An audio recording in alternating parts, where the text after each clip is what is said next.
Hello all, it's me, Gregorious, back with another video, and today I'll be looking at Horizon Forbidden West on PS5. Before I delve into my views on this game, please like and subscribe if you enjoy it by the end, and follow me on Twitter for insights, updates, all that stuff. Do it. No, really, do it. Do it. Do it now! Horizon Forbidden West is the long-awaited sequel to the excellent Horizon Zero Dawn from Guerrilla Games, and like Dying Light 2, it's been one I've awaited excitedly.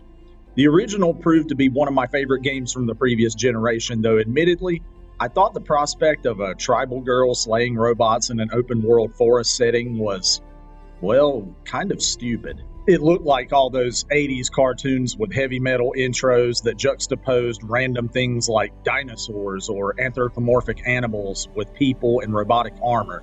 Seriously, take your pick of 80s and 90s cartoons, honestly. I was glad to be proven wrong, however. Not only was the gameplay mostly deep, aside from the typical collectible hunting and side quest cliches typical of open-world RPG action games, and the graphics were exemplary, but the story was superb for a video game. While I'm sure that there are naysayers who focus on any faults the story had, namely in terms of logic, which may be accurate due to all the techno-babble and jargon that may or may not have realistic merit, I would say that Horizon Zero Dawn had one of the best, most distinctive science fiction stories that I've ever experienced, especially in regards to how it filled me with wonder at its world and surprised me with its mysteries and twists. And it was also populated with wonderfully written and acted characters, especially Aloy, voiced by popular voiceover artist Ashley Birch. Not only was she capable, curious, and strong, but she was better written than nearly all of the female protagonists in Hollywood movies over the last 5 years, because she didn't tread into toxic superiority and actually had weaknesses that she overcame with ingenuity and wit, unlike some. Anyway, to keep this video short, my point is that I love the original, and thus far the sequel is proving to be equal to the original and shaping up to surpass it. Before my more in-depth opinions, though, time for a plot recap.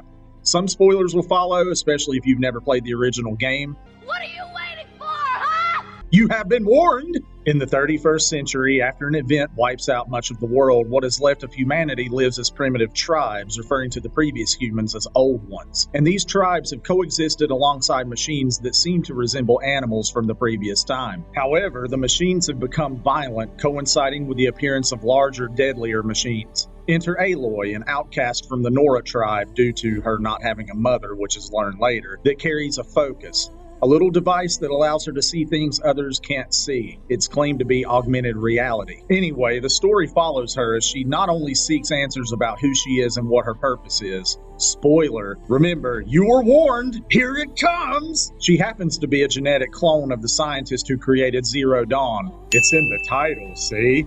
A project that was to preserve and restart life, including terraforming the planet. And she was created by Gaia, the AI in charge of restoring the Earth before it deleted itself to prevent another AI, Hades, from taking it over, and yada yada blah blah blah. Look, the story is pretty complicated, and if I had more time, I'd say more, but we want to keep this short, and this video is about the sequel after all, so let's get to it. 6 months after the defeat of Hades, yeah, I know, anticlimactic, right?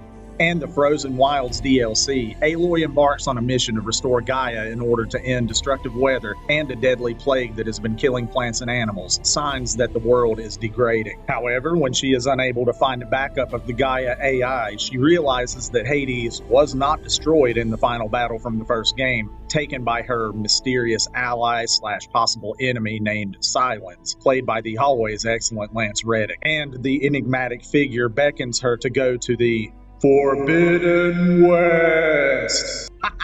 Title again. In order to find him and continue her quest, which I'm sure will have twists, betrayals, all that good stuff. And, well, that's all I know so far after about 2.5 hours. Yep. What I've seen of the story is looking just as intriguing as the first entry, and that alone is enough for me. But now, let's look at the gameplay. Look, I can't say much about this aspect that hadn't already been said in 2017. It's an action-based RPG with a nice mix of stealth and plenty of exploration. You can level up and upgrade Aloy's abilities and tools. You can use her focus to pinpoint weaknesses on machines and even track their paths. You can stealth attack dangerous enemies or craft and set traps. You can tame and ride certain machine types. So far, it's all the same, but it feels less clunky. Smoother, I mean. The only substantial difference I've noticed so far for gameplay is the inclusion of new tools to use. The only one I've created and used is the Pullcaster, which opens closed paths and allows you to grapple to distant points, but I know there will be others. Also, there are new machines this go around, and the only two new ones I've dealt with is a Burrower type for reconnaissance and a Giant Cobra. Yeah. Graphics-wise, then I'm by no means a graphics snob or anything.